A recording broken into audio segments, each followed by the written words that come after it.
और अब बात करते हैं एक शख्सियत की। एक शख्सियत जिसने बांग्लादेश के खिलाड़ी रमजान को एक बड़े मुद्दे के तौर पर उठाया और शाहरुख खान को देश का गद्दार बता दिया, क्योंकि रमजान को शाहरुख खान की टीम के लिए, केकेआर के लिए खरीदा गया था। बात इतनी ज्यादा आगे निकल गई कि बहुत बड़ी हो गई। संगीत सोम ने इंडिया न्यूज पर मुझसे बातचीत करते हुए कई और विषयों पर धमाकेदार बयान दिए। गौर से सुनिए। नमस्कार, मैं हूं मनोज मनु। आप देख रहे हैं इंडिया न्यूज। बहुत सारे लोगों को आपने देखा होगा, लेकिन आज एक ऐसी शख्सियत से हम आपको मिलवाने जा रहे हैं जिनका नाम तो संगीत है, लेकिन जब वो बोलते हैं तो उनके स्वर से बहुत सारे लोगों को तकलीफ हो जाती है। हम बात कर रहे हैं संगीत सोम की। संगीत जी, आपका बहुत बहुत स्वागत है। धन्यवाद धन्यवाद।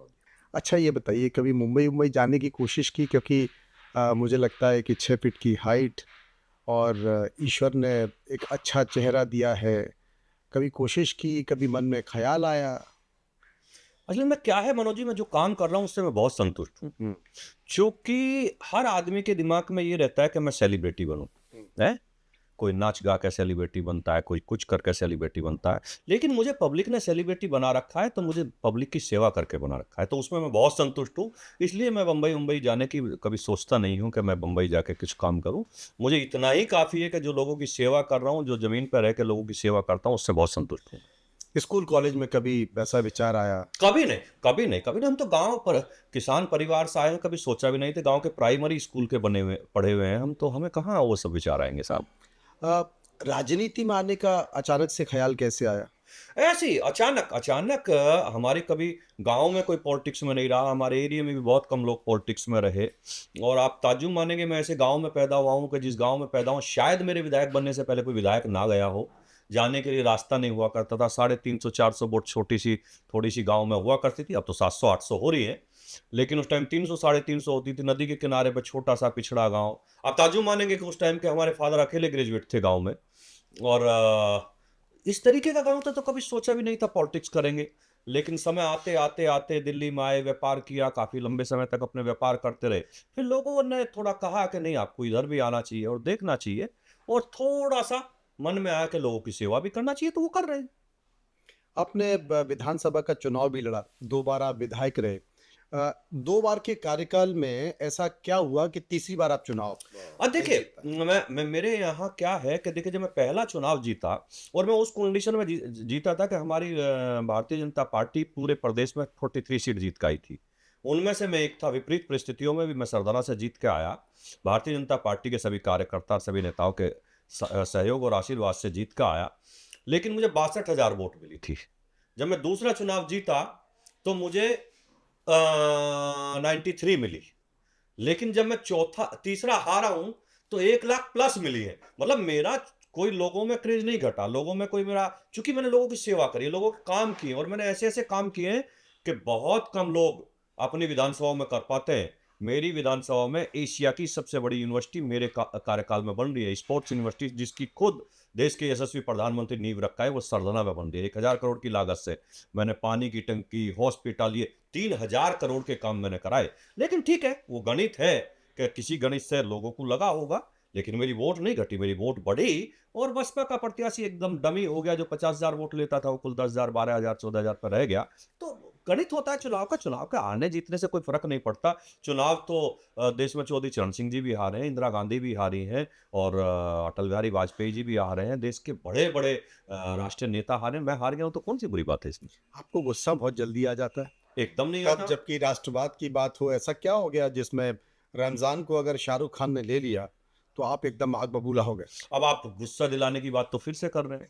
देखिए, आप मुझे एक बात बताइए, मैं एक बात कहना चाहता हूं कि आखिर लोगों को इससे दिक्कत क्या है? देश में जब कोई अच्छा काम करेगा उसे अच्छा कहा जाएगा, अगर देश के साथ कोई गद्दारी करेगा तो गद्दार कहा जाएगा। और हम जनप्रतिनिधि हैं, हम लोगों के सेवा के लिए बने, लोगों की आवाज उठाने के लिए बने। हम लोगों की भावनाओं को अगर सामने देश के नहीं रखेंगे तो कैसे काम चलेगा भाई? शाहरुख खान कैसे देश के साथ ये गद्दारी कर सकते हैं? कैसे उन्होंने, जब 26/11 हुआ उसके बाद पाकिस्तान का खिलाड़ी उन्होंने खरीदा? आज बांग्लादेश में जिस तरीके की स्थिति आप देख रहे हैं, रोज हिंदुओं की हत्या हो रही है। जितनी आप रिपोर्ट कर रहे हैं तो अर्बन क्षेत्र की है ना, आप गांव देहात की तो अभी कर भी नहीं पा रहे हैं ना। किस तरीके से वहां बहन बेटियों के साथ बलात्कार हो रहे हैं, जिंदा जलाया जा रहा है, उनके बाल घसीट घसीट के बाल पकड़ के घसीटा जा रहा है, लोगों के संस्थान लूटे जा रहे हैं, व्यापारियों को मारा जा रहा है। उसके बाद क्या शाहरुख खान जैसे लोगों को ये नहीं देखना चाहिए कि ऐसे देश का मुझे खिलाड़ी नहीं खरीदना चाहिए जो वहां अल्पसंख्यक है, हिंदू लोग हैं, उन्हें काटा जा रहा है, मारा जा रहा है।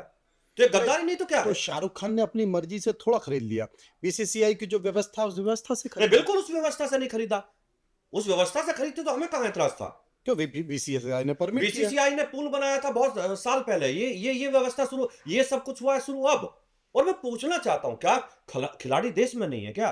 देश में बड़े बड़े खिलाड़ी है, दूसरे देश में नहीं है क्या?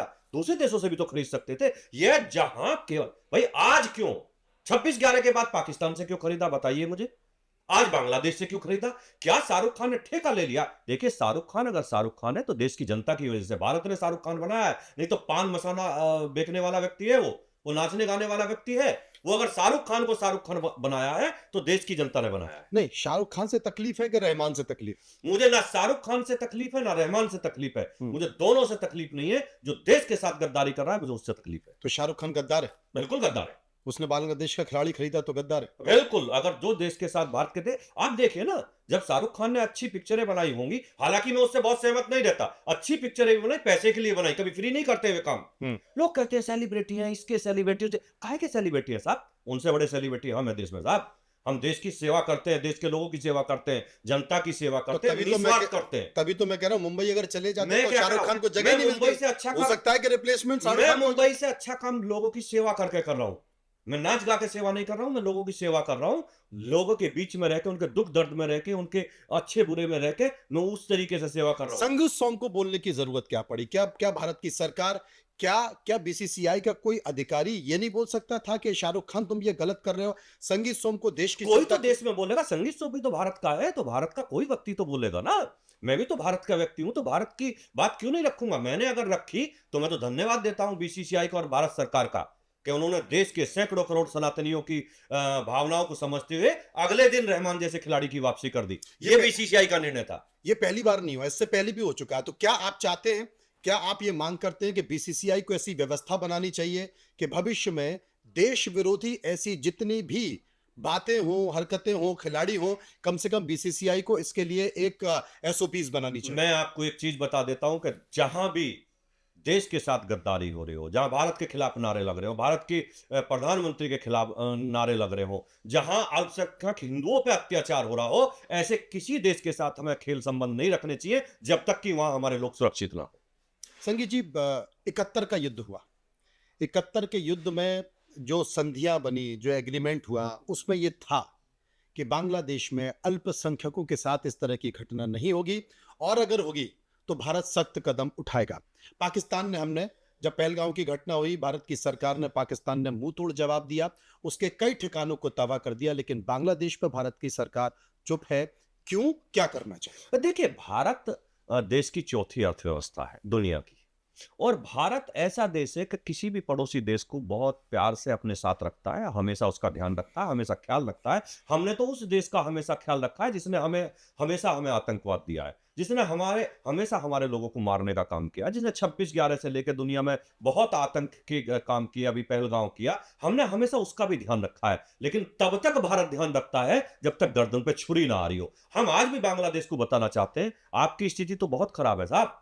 आपके एक तरफ चीन बैठा है, एक तरफ पाकिस्तान बैठा है, आईएसआई से लेकर सब तुम्हारे घर में नजरें गड़ाए बैठे हैं। आज भी भारत है जिसकी वजह से आप सुरक्षित हैं। आज भी भारत है जो बांग्लादेश को बनाने वाला कौन है? भारत ने बनाया साहब, भारत ने बनाया। और भारत की, अगर बांग्लादेश की जीडीपी चली तो वो भारत से चलती है। अगर इतनी हाई जीडीपी बांग्लादेश की थी तो वो भारत की वजह से थी। लेकिन बांग्लादेश अगर नहीं समझेगा, मुझे लगता है कि जिस तरीके का वहां आज प्रशासन बैठा, जिस तरीके का वहां आज राष्ट्रपति, प्रधानमंत्री जो भी बैठा है, वो लोग इतने गद्दार लोग हैं कि वो चुने हुए लोग तो है नहीं, वे किसी के पपेट बने बैठे हैं। जिस दिन आप देखना फिर से बांग्लादेश में चुनाव होगा और वहां के लोग कह रहे हैं भाई भारत से हमें कोई तकलीफ नहीं है, जो हम मुख्य आरोपी थी शेख हसीना, उसको भारत ने अपने यहाँ छुपा लिया, उसको आश्रय दे दिया। गुस्सा इस बात को लेकर? देखिए, बिल्कुल वहाँ की जनता में गुस्सा नहीं, वहाँ के कुछ कट्टरपंथी लोग जो इस तरीके को मैंने बताया ना, आईएसआई से लेकर चीन का ये अपना काम है, जो कट्टरपंथी लोगों को वहाँ उभारने का काम कर रहे हैं। जिस दिन वहाँ चुनी हुई सरकार आएगी, जनता की चुनी हुई सरकार आएगी, देखना आप फिर से वो की वही बात होगी कि जैसे भारत से पहले संबंध थे, फिर होंगे और वहाँ प्रत्येक हिंदू सुरक्षित होगा, ये मैं दावे के साथ कहता हूँ। आपने शाहरुख खान की बात की, तो जो पद्मश्री या भारत ने सम्मान दिया, क्या वो वापस होना चाहिए? क्योंकि दूसरी बार हो गया। देखिए, मैंने फिर आपको कहा, जब कोई अच्छा काम करेगा तो उसे अच्छा कहा जाएगा। अगर शाहरुख खान ने अच्छी फ़िल्में देने का काम किया, तो इसी भारत